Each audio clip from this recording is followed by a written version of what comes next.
ओम शांति। आज 5 डिसेम्बर 2024 साकार मुरली बाप दादा मधुबन। बाबा कहते मीठे बच्चे तुमको जो ज्ञान मिलुछि ता उपरे विचार सागर मंथन कर। ज्ञानर मंथन द्वारा ही अमृत बाहर। बाबा कहते मीठे बच्चे तुमको जो ज्ञान मिलुछि ता उपरे विचार सागर मंथन कर। ज्ञानर मंथन द्वारा ही अमृत बाहर। आजिर प्रश्न 21 जन्म पाई मालामाल अर्थात भरपूर हेबर साधन कौन? उत्तर ज्ञान रत्न।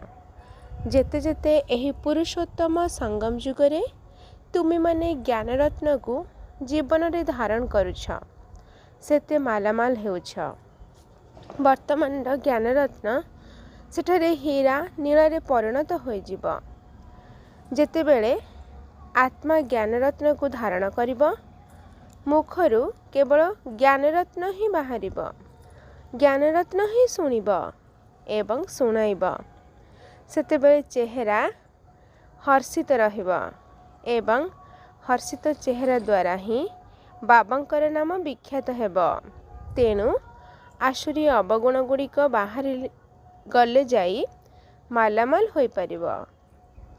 तेणु आसुरी अवगुण गुड़िक बाहरी गले जाई मालामाल होई परिब।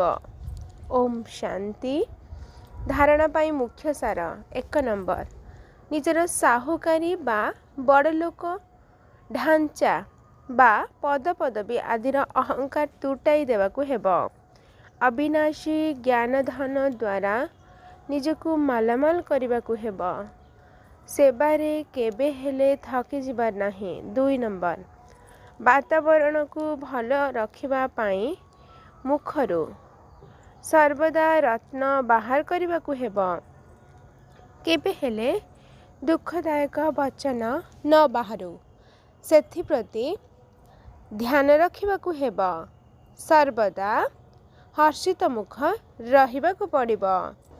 आजिर वरदान जे कौनसी प्रकारर वातावरण भितरे मन बुद्धि को गोटे सेकेंड भितरे एकाग्र करि पारुथिबा सर्वशक्ति संपन्न आत्मा हुआ।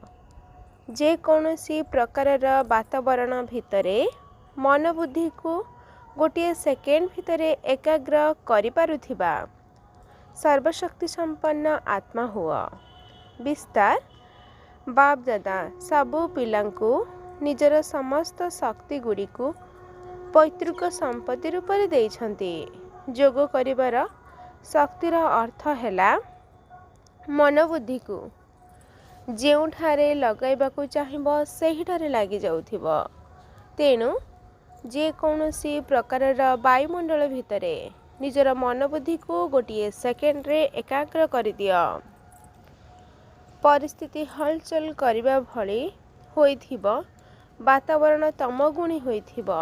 माया निजर करिवार बहुत चेष्टा करुथिबो तथापि मध्य तुमे सेकेंड मध्य एकाग्र होई जाओ। जदि एही भली नियंत्रण करिवार शक्ति रहिबो तेबे कुहाजिबा सर्वशक्ति संपन्न आत्मा। आजिर स्लोगान विश्व कल्याणर दायित्व एवं पवित्रतार मुकुट पिंधिथिबा आत्मा माने ही 2 मुकुटधारी होइथांती। विश्व कल्याणर दायित्व एवं पवित्रतार मुकुट पिंधिथिबा आत्मा माने ही 2 मुकुटधारी होइथांती।